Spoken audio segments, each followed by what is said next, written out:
All right, let's give it up for these gentlemen as they present.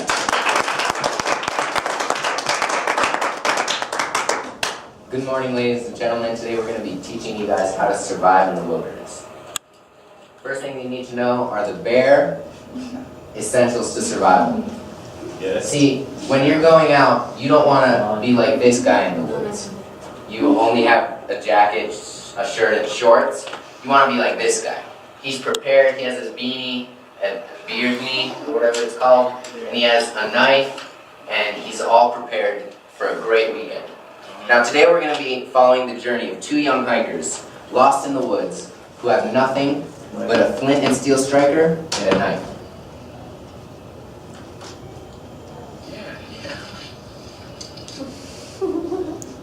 Yeah, research it there. Man, it's a great day for a hike, isn't it? Yeah.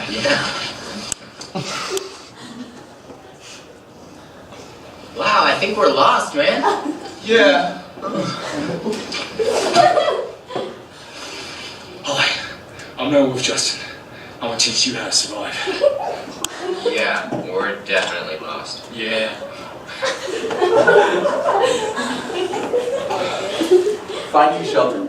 Always remember that your shelter is going to be your safe zone. It's where you will find your comfort here, lost in the woods.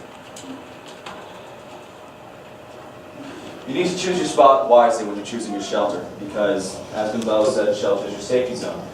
So you want to stay away from certain elements that can hinder your survival, such as wind, flooding, rocks, and wild animals. So stay away from maybe caves that don't look abandoned. Try and stay at higher elevations, and make sure you're not in a place where it's almost like a bowl, and if there's a flood, it'll just fill up. Don't waste your time, guys. If nature gives you a gift, such as a good base where you could put all your things or a hammock in the woods, don't waste your time working. Use the gift that you've been given by nature. There are different kinds of shelter. There are so many. I mean, we just looked it up, and there are about 30 different kinds. But your main kinds of shelter, this is the A-frame, and what it is, simply you put two sticks together, find some kind of cord. If you don't have anything, use your shoelace, and you can have the same thing in the back and put a base through, or you can have this stick just fall to the floor, and then you just put sticks on the side, and then you run it along the sides with brush, and the same thing with this lean-to. Anything that will keep away wind and rain. Scavenging for food. While you scavenge for food, you want to make sure you avoid all mushrooms. Reason being, most mushrooms are poisonous. The ones who aren't, they have very little difference from the ones who are poisonous. So you don't want to risk getting intoxicated. And survival isn't always pretty.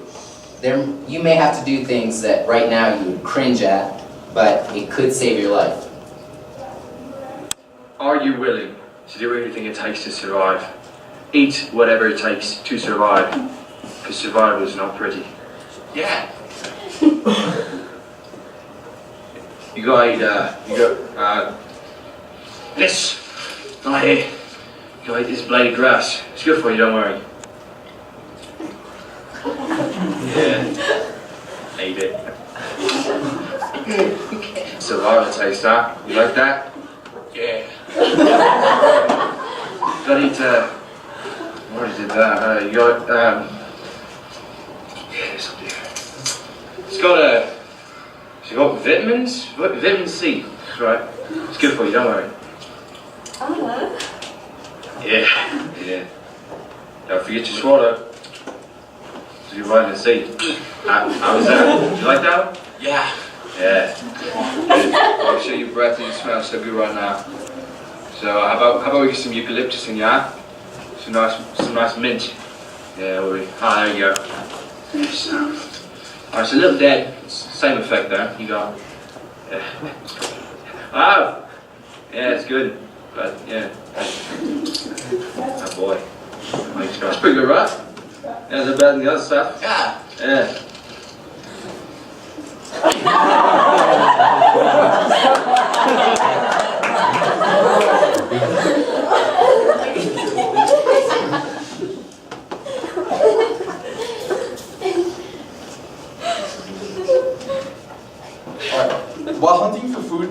stick to small game. You don't want to like hunt huge buffalo because it can be dangerous. You want to stick to small rabbits, squirrels, stuff like that. Your best way to catch small game is by using traps. They're easy to set up and you don't have to be there the whole time. You just come back the next morning and maybe you have something, maybe you don't. An easy way to do this is a loop. And you just have some string like a shoelace or something and you set it up in a path where you can tell that animals are going by. And you maybe put something there that will attract an animal. And there's another way of doing it, figure 4 deadfall, which we have the 6-4 here. And this is much better because, well, it forms a 4 and you hold up a heavy object and you put some bait on the end of it, and then once the animal touches that, the heavy object just falls and crushes the animal. This is a figure 4 deadfall trap. This will kill any sucker. Alright, we're going to bait it with this cookie. Alright, see what we get.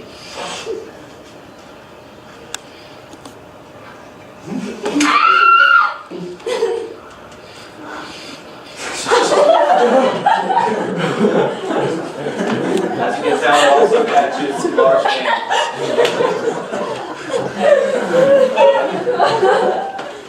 Alright, well, building a fire, you want to know the things about a fire. It's important because it keeps you very warm and it gives you a lot of light.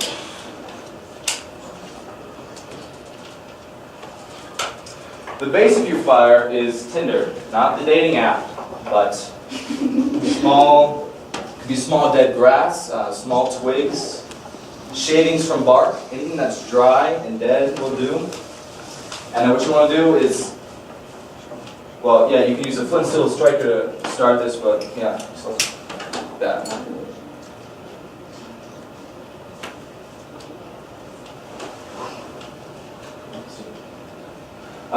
There are different methods. This is the drill and bow right here. This is a little more difficult to construct because you have to, well, make a bow and then you twist a piece of wood in it, put it on your base, put a wood on top of that, and you do that motion. And then it burns a hole through the wood, and then near the end you should have enough embers to get your tinder started.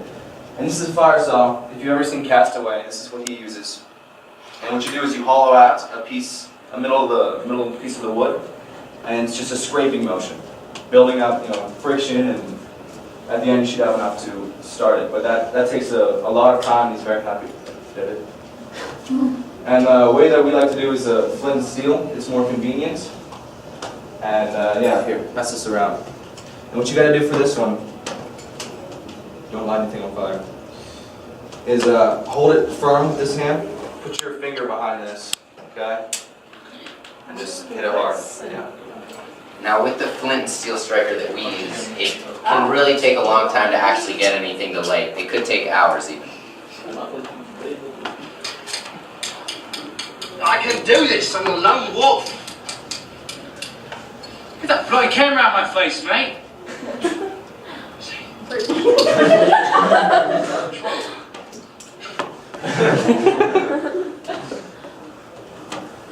During water filtration, you want to make sure that you have a lot of it. Water is your #1 concern because you can't go more than 3 days without water. Water is numero uno. They say that you can survive for more than 3 weeks without food, but you cannot survive more than 3 days without water. There are different ways to filter your water. A good combo to remember is rock sand, charcoal. And what you do with that is, say you have an old water bottle that you find or something, you can poke a hole in it, or if you don't have a water bottle, you can use your jacket sleeve and tie a knot in the end. You put in charcoal, sand, rock, sand, and you pour your unclean water through, and it filters through. The first couple times that it filters through, it might be a little dirty, but over time it'll clean out, and then you'll have clean, drinkable water. And if you ever had the chance, you want to boil it, because boiling kills bacteria and anything bad. So.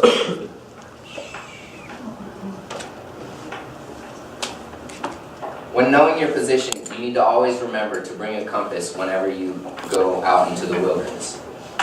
However, if you find yourself in a position where you do not have a compass, There are different methods.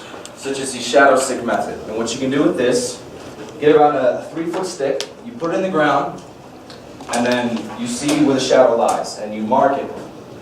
So you mark that spot, and then you wait 15 minutes, and wherever the shadow is now, you mark that spot. And that gives you an east-west, from your first position to your last position, east-west, and you have a makeshift compass.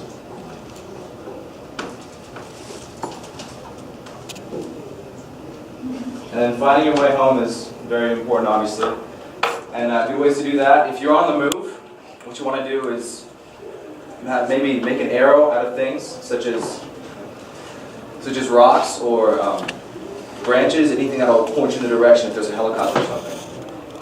And but if you're staying in one position, say next to your car or just close to the road, then I would suggest having a fire that can be lit at any time on hand. So just an emergency fire. So everything has to be kept dry, and you want green branches for this. You want things that are alive to put on top, because that creates more smoke and you're more visible.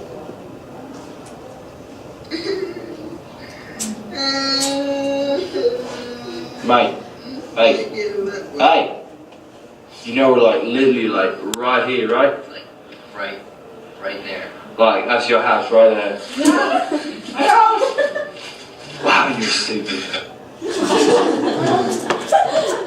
So I hope you guys learned today, as these two young hikers did, the best way to survive in the wilderness.